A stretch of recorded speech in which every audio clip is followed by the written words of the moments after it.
Ito ay pabrika ng karne ng tao.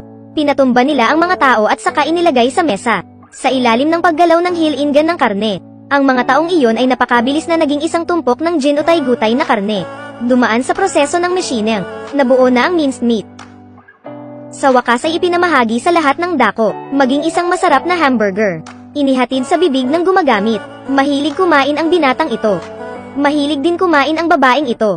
Pero hindi nila alam yon. Yung masarap na hamburger ay laman ng tao. Sa isang maikling panahon ang hamburger shop ay lubhang popular. Ilang maikling buwan lang, nagbukas pa ng ilang branch si boss.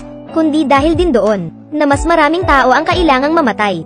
Ang lugar ng pagpupuslit ng maraming ilegal na tao, kasi wala silang passport, kaya walang nag-iimbestiga kung nawawala. Stalker din ang empleyado ng hamburger shop.